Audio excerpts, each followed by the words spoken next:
Bon, c'est soit on a les reflets de la fenêtre dans mes lunettes, soit je suis à contre-jour. On ne peut pas tout avoir. Bonjour à tous et bienvenue pour cette nouvelle vidéo, j'espère que vous allez bien. Pour ma part, ça va plutôt bien. Je vous emmène avec moi pendant ces quelques petits jours qui vont être, vous le verrez, je l'espère, sous le signe le plus automnal possible. Déjà car vous l'aurez remarqué, j'ai reçu ma splendide tasse annuelle, disons-le clairement, de Caro from Woodland qui me l'a envoyée et que j'ai reçue la semaine dernière. Alors je crois qu'à l'heure actuelle où je vous tourne en tout cas et où j'espère vous poster cette vidéo, la tasse est de retour en stock. Donc n'hésitez pas à aller faire un petit tour sur son site internet ou son compte Instagram que je vous laisse bien évidemment en barre d'infos. Il y a notamment une nouvelle édition de Mon Automne Cozy, son livre, puis il y a les autres, puis il y a des illustrations, des cartes postales, des planches de stickers, enfin bref. Si vous aimez les petites papeteries très saisonnières, je pense que le conte de Caroline ne vous est pas inconnu, mais si tout à coup que, je vous le remets par là. Voilà, on n'est jamais à l'abri, n'est-ce pas? Avant de vous plonger complètement dans cette vidéo, je me permets juste de vous présenter le partenaire de la vidéo du jour. Il s'agit bien évidemment, et je n'ai presque plus besoin de les présenter aujourd'hui, de l'application pour téléphone Nextory. Si vous êtes fanat de lecture, Nextory ne vous est pas inconnu. Vous aimez toujours avoir un livre dans votre poche, mais des fois votre poche est trop petite par rapport au livre que vous voulez prendre avec. Véridique, ça m'arrive. Voilà, tout n'existe pas encore en livre de poche, tu vois, mais par contre beaucoup de livres grand format existent en format numérique et ils sont aussi disponibles sur l'application pour téléphone de Nextory. Alors Nextory, qu'est-ce que c'est? C'est un catalogue immense qui va vous permettre de lire soit du numérique sur téléphone, soit de la BD, soit de la presse, soit des livres pour enfants, mais aussi d'écouter des livres audio. Personnellement, c'est ma petite partie favorite et vous le savez maintenant. En ce moment, je suis d'ailleurs en train d'écouter Vampiria, le tome 2 de Victor Dixon. Alors on m'avait dit que le tome 2 était très passerelle, que le tome 3 était incroyable. Pour l'instant, j'en suis à une dizaine de chapitres parce que je le lis en lecture commune, enfin je l'écoute en lecture audio commune avec mon amie Alicia. Et comme on peut pas forcément avoir le même rythme de lecture, on se tient au courant tous les 5 chapitres environ. Donc là, je crois que je vais commencer le chapitre 12. Je l'attends un petit peu, histoire que voilà, elle ait le temps de me rattraper. Et bien évidemment qu'à côté de ça, je lis d'autres choses, vous le savez bien. Mais si vous, de votre côté, vous avez envie de tester Nextory, eh bien vous n'avez qu'à suivre le lien que je vous laisse juste ici. Il est en lien cliquable en barre d'infos, bien évidemment. Ça vous permet de tester cette application pendant 60 jours gratuitement. Avec ces 60 jours offerts, vous allez avoir 15 heures de forfait audio qui vous seront offerts par tranche de 30 jours. Donc 15 heures d'écoute les premiers 30 jours, puis 15 heures d'écoute les 30 prochains, ce qui au final vous fera 30 heures de forfait audio qui vous seront offerts grâce à ces 60 jours gratuits. Et si parfois vous avez envie de farfouiller et que vous ne savez pas trop quoi lire, eh bien Nextory propose régulièrement des sélections à thématiques par genre que vous avez pu aimer, écouter, lire précédemment, et ça c'est plutôt cool. Alors je les remercie encore une fois grandement de me faire confiance et bien évidemment tout est inscrit en barre d'infos. De mon côté, j'ai ramené quelques petites choses à la maison ces derniers temps. J'en ai acheté 2, j'en ai ramené un. Oh, ça fait encore plus de livres dans la pioche de lecture, mais est-ce grave? Est-ce nécessaire? Est-ce jouissif? Absolument. Il y a quelque chose que je ne peux pas m'empêcher de faire, c'est que à un moment donné, quand je vois des livres comme ça, que ce soit à mon travail, que ce soit en librairie, que ce soit sur certains comptes que je suis, sur Instagram, sur YouTube, enfin bref, un peu partout, je n'ai pas vraiment l'achat compulsif. Je ne vais pas craquer et acheter alors que j'en ai pas entendu parler, ou alors je me fais très confiance et du coup je sais que c'est de ça dont j'ai envie en ce moment. Et j'y vais les yeux fermés et avec le temps, je pense qu'en tant que lecteur, on est capable de se faire de plus en plus confiance. Mais bien souvent ce qui m'arrive, c'est que j'attends de flairer un peu, de voir si ça peut me convenir. Si un livre est trop partout, je vais pas en avoir envie. Mais s'il est un petit peu partout, mais pas trop, ça va juste me donner peut-être le côté d'impulsion qui me manquait. Ou alors je vais le laisser dormir très longtemps dans ma liste d'envie, puis un jour, je vais avoir envie de l'acheter. Et un jour, il sera déjà en poche. Alors quand je l'ai mis dans ma liste d'envie, il était en grand format. Bref. 3 petits livres à vous présenter aujourd'hui. D'ailleurs sur Instagram je vais essayer de faire plus régulièrement des stories qui mettront en avant les livres que je ramène chez moi. Ça va faire des sortes de mini book haul mais très rapides juste pour que vous ayez une idée de ce qui est arrivé. Mais bien évidemment que je continuerai à les présenter ici. Ça me donne l'occasion de vous préciser que oui, j'ai un compte Instagram. Non, je ne l'alimente pas beaucoup, mais j'y suis. Quand même, un peu, voilà. rapidement. Je commence par ce livre que j'ai ramené du travail, il s'agit de La Belle et les Bêtes, conte monstrueux de Soman Shainani, et donc c'est l'auteur de l'École du bien et du mal que je n'ai pas lu, mais celui-ci me faisait très envie au moment de son annonce aux éditions Saxo. On est sur un très bel ouvrage, bien évidemment comme toujours dans le groupe de Saxus. J'espère que la traduction sera au rendez-vous parce que c'est parfois ce qui pêche un peu chez cette maison d'édition, alors que franchement le choix de leur traduction et de leurs titres à paraître sont vraiment incroyables et j'aime vraiment beaucoup ce qu'ils font et ce qu'ils produisent au niveau du rendu esthétique de l'ouvrage.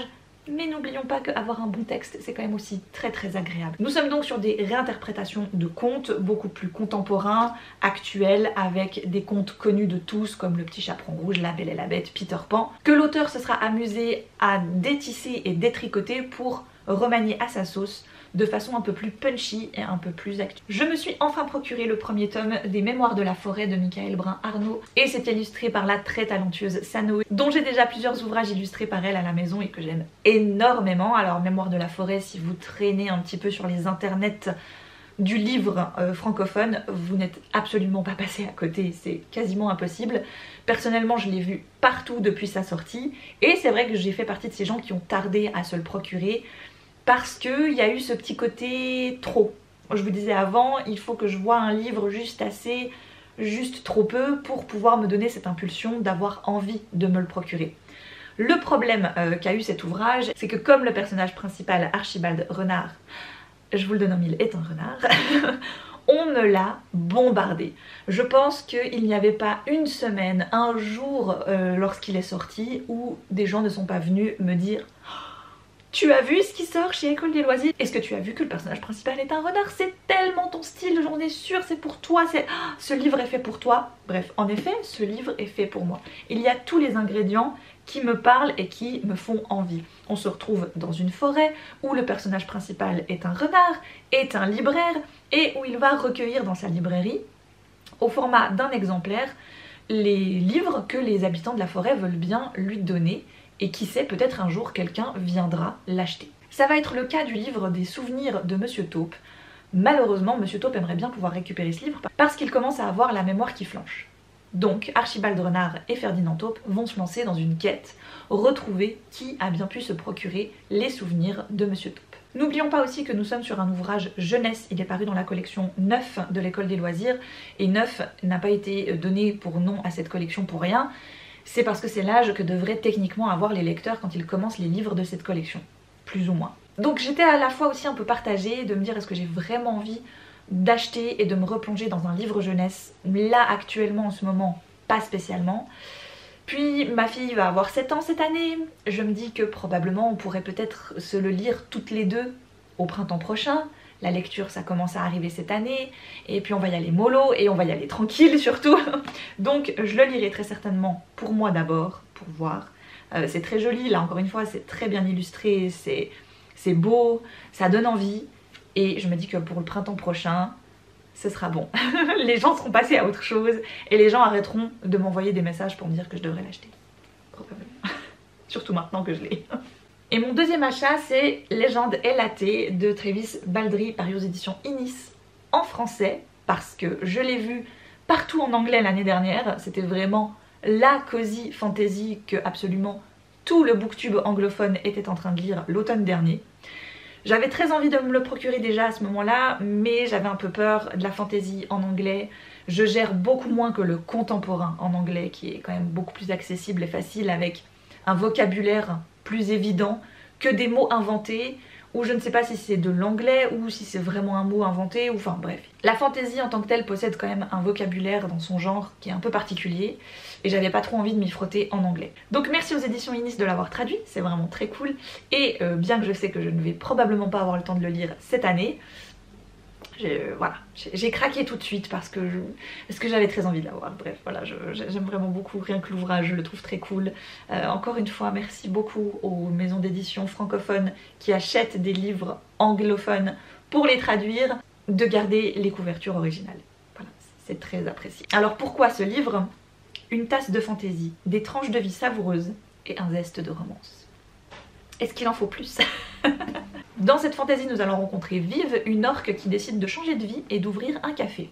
Sauf que, problème, les êtres fantastiques n'aiment pas spécialement le café, ou en tout cas ne le connaissent pas bien. Et en plus de ça, elle va devoir se frotter à la mafia locale. Accompagnée de toute une ribambelle de personnages, dont une succube, elle va devoir essayer de réussir à se tailler une place dans un monde qui, à la base, n'est pas franchement fanat des orques. Ça me promet bien évidemment de belles lectures. D'ailleurs, en parlant de bonnes lectures, ça me permet de vous dire que j'en ai terminé une. Je dis ça comme ça parce que en ce moment, je suis juste en train de lire 3, 4, 5, non 4 livres en même temps. Ce qui me fait avancer dans pratiquement rien, mais soit. J'ai fini la fantaisie Destin Cruel qui est parue cette semaine aux éditions Bayard, qui va nous raconter l'histoire de Calliope qui est une sorcière, je vous l'ai dit dans un vlog précédent, et dont le destin va se jouer au dé. Écoutez, c'était une fantaisie plutôt intéressante. J'ai trouvé que c'était innovant. Le fait d'avoir ces jets de dés qui définissent ton destin. Ensuite, on retrouve les codes un petit peu habituels, c'est-à-dire le groupe de personnages très hétéroclites qui va devoir faire équipe alors qu'à la base, ils ne sont pas du tout faits pour s'entendre. Vraiment pas du tout. La quête qui va se dérouler dans une forêt très sombre, très mystérieuse, avec plein d'êtres étranges qui évidemment vont leur vouloir du mal. Puis les destins croisés liés entre plusieurs personnages, avec ce petit côté suspense où tu ne sais pas lequel possède quel type de malédiction, puis c'est des choses qui tout à coup te sont révélées un peu bam au dernier moment. Donc c'était un doux mélange entre les trucs qu'on a l'habitude de voir dans ce genre-là et des choses un petit peu plus innovantes, je vous l'ai dit, notamment les jets de dés. Là où je suis peut-être un petit peu déçue, c'est que j'avais vraiment espoir que ce soit un one-shot, donc un seul volume, parce que j'aurais trouvé ça presque plus percutant. Là maintenant on est sur un tome 1, très clairement, parce qu'il y a des choses qui sont pas terminées, il y a des personnages qui ont disparu, et puis il y a tout un pan de personnages très secondaires, voire même tertiaires, qui sont comme ça en toile de fond, on va dire, que j'aimerais bien voir plus, qui ont une guerre interne entre eux, et dont nos personnages principaux sont un peu les pions. C'était donc une chouette fantasy, young adulte. Comme j'ai terminé celui-ci, je suis en train d'avancer dans One Last Stop de Casey McQuiston, que j'ai en anglais, mais que j'avais également en français sur ma liseuse. L'autre jour, comme j'étais en vadrouille, j'avais pas envie de trimballer le bouquin avec moi, donc j'ai pris ma liseuse et je l'ai continué sur ma liseuse en français. Ce que je n'aurais peut-être pas dû faire, parce que finalement, maintenant que je suis lancée dans la version française, et que je trouve la traduction très bonne, très drôle et très agréable, et ben je suis pas du tout retournée sur la version anglaise. Voilà, on va rencontrer August qui arrive à New York pour ses études. Elle tombe dans une coloc vraiment très haute en couleurs, et dans le métro un jour, elle va littéralement craquer, avoir le coup de foudre pour une fille. Sauf que cette fille, tu sens qu'elle a un côté un peu old school, que August n'arrive pas vraiment à déterminer d'où ça vient. Il y a un truc qui cloche chez cette nana, et c'est hyper bizarre. Je pense qu'il me reste entre 30 et 20% pour terminer le bouquin. J'aimerais bien savoir où elle veut en venir, où est-ce qu'elle veut aller avec ces personnages-là. J'aime bien toute l'ambiance qui s'en découle par contre, ce côté très étudiant de New York, tous ces groupes de personnages qui s'entraident et qui se soutiennent les uns les autres. Casey McQuiston met toujours en avant beaucoup de minorités, surtout dans celui-ci, je trouve, en comparaison avec My Dear Fucking Prince que j'avais lu aussi il y a quelques années de ça. Je pense que cet ouvrage-là permet de beaucoup plus étaler et montrer tout type de minorité. Vu que j'ai un week-end un peu spécial qui se profile, j'aimerais bien pouvoir terminer One Last Stop avant de partir et de pouvoir choisir une lecture que j'imagine être parfaite pour le cadre où je vais aller ce week-end. Vous voyez, quand on me demande mais comment tu fais pour lire autant, pour faire autant de choses, pour prévoir autant de petites activités par rapport aux saisons, un petit temps pour tout. Finir sa journée de travail, c'est prendre le temps pendant peut-être, je sais pas moi, 15 minutes, 30 minutes, 1 heure, aller se poser, prendre son livre plutôt que son téléphone et savourer un moment le temps qu'il fait soit dehors, soit dedans chez vous, soit dans votre transport, soit dans votre voiture en écoutant un livre audio, soit profiter un peu. La déco d'automne a pris place et remontée de la cave.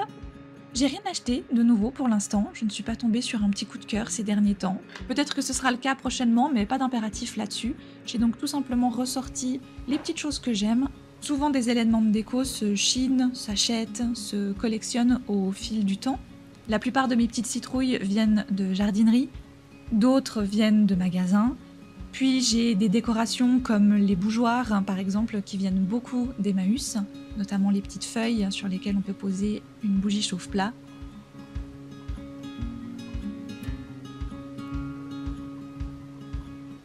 Et bien sûr, un des éléments que j'adore, c'est changer et mettre des livres en adéquation avec la saison sur le montant de ma cheminée. D'ailleurs, vous me voyez reposer La Taverne aux Fées. Si ce livre vous intéresse, je vous invite à cliquer dans la barre d'infos sur le compte Instagram de sa créatrice Sarah Féhéry, qui propose notamment ce livre en auto-édition, mais pas que. Elle a beaucoup d'autres petites pépites sur son site.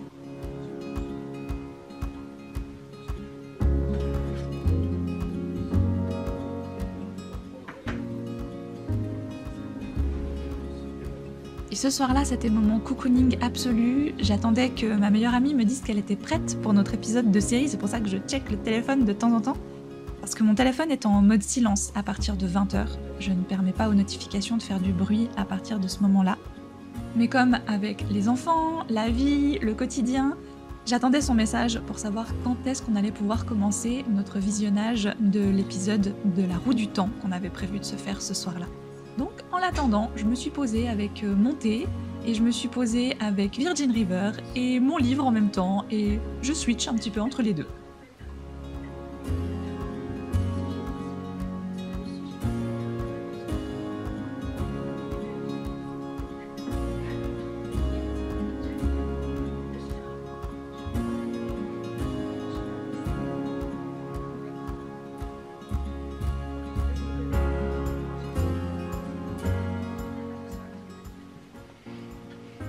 Le lendemain, il était temps de me choisir une nouvelle lecture. Je vous l'ai dit, un week-end spécial m'attend et j'avais bien envie de commencer un livre qui serait en adéquation avec ce week-end.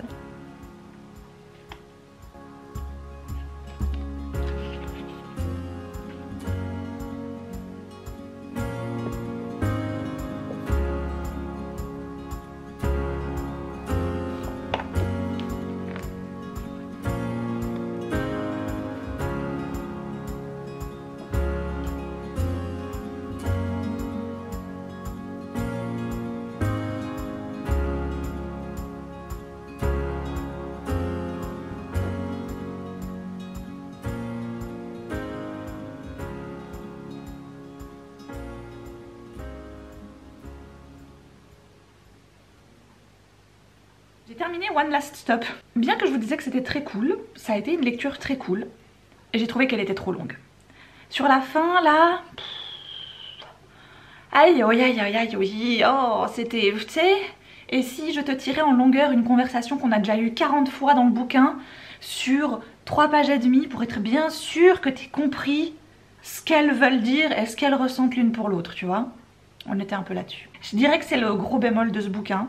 C'était un petit peu aussi ce que je reprochais à My Dear Freaking Prince quand je l'ai écouté. Alors que franchement, en fait t'enlevais des bouts, on avait compris. Et on aurait pu avancer plus vite, tu vois. Donc j'avoue que vers la fin, j'ai un peu... C'était une chouette lecture, après la fin était un petit peu convenue.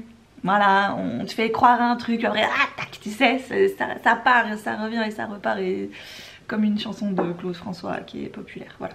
Bref, c'était sympa, mais c'était pas la lecture du siècle. Voilà, c'est dommage parce que vraiment le début, jusqu'à la moitié du bouquin je dirais, était vraiment très cool. Il y avait une bonne ambiance, tout, puis ouais, tu vois, elle a tiré, en mode genre, hey, je peux y aller encore un bon, ouais vas-y, ouais, j'ai vu encore, ouais c'est bon. Je me suis lancée dans une lecture en prévision du week-end qu'on va passer. En même temps je suis pas sûre. Là, je l'ai mise dans mon sac, mais je suis pas hyper convaincue. C'est La Maison dans l'arbre, je crois.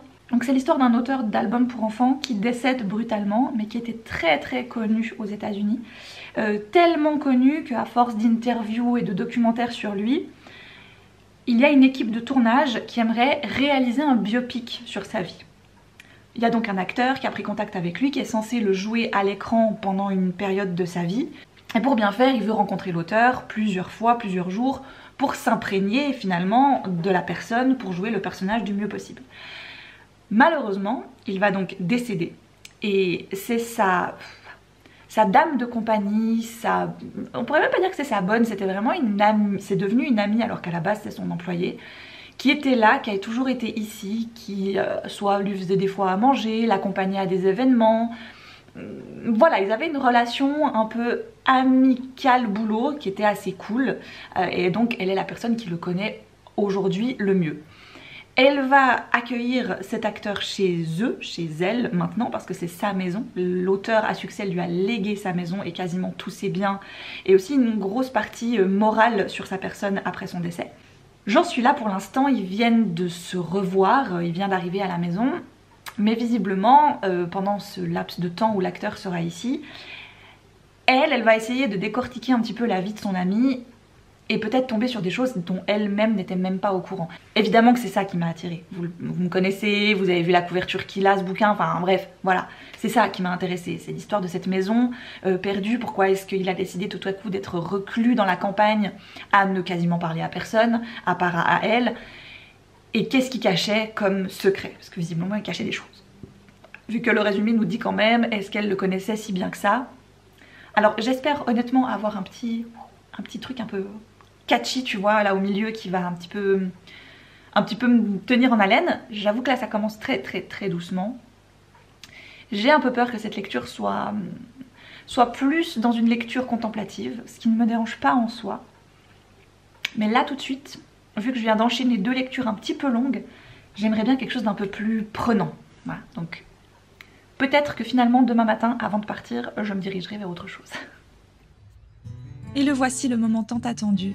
Ce soir, nous dormons dans une cabane dans les arbres. Ou inversement, ouais. Un trou de hobbit, c'est ça. Oh, mais j'adore. Mais non, mais... Oui, oui. Mais dis donc. C'est tellement mignon. Regarde ça. Excellent. Ah, c'est trop cool. Bienvenue dans notre petit cocon, mon amour. Pour Trop bien. les prochaines heures. 24 heures avec toi.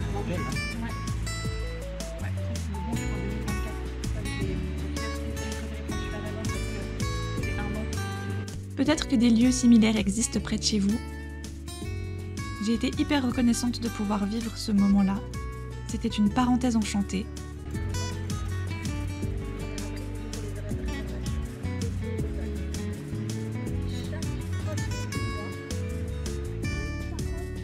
Ah ouais, oula.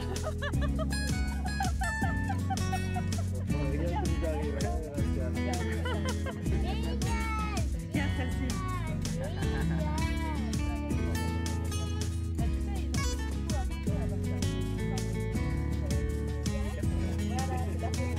Exactement. Salut. Bonjour. T'es trop beau. Oh la mouche de pain. J'ai trop faim. Oh là là. Du fromage, mouche de pain, Des œufs, des petits biscuits. Je crois qu'on va bien manger.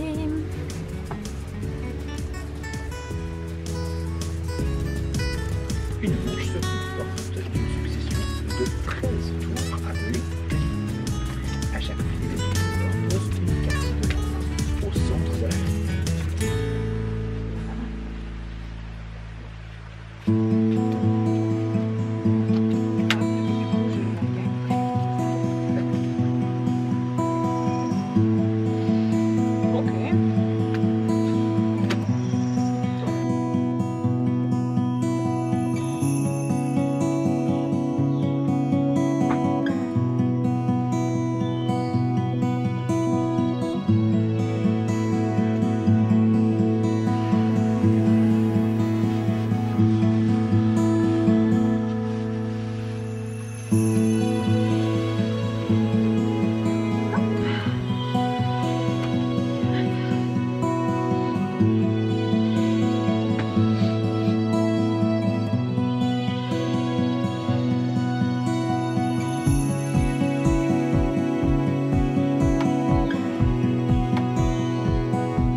Sans surprise, ça aura été l'un des week-ends les plus doux de mon année et depuis fort longtemps je pense.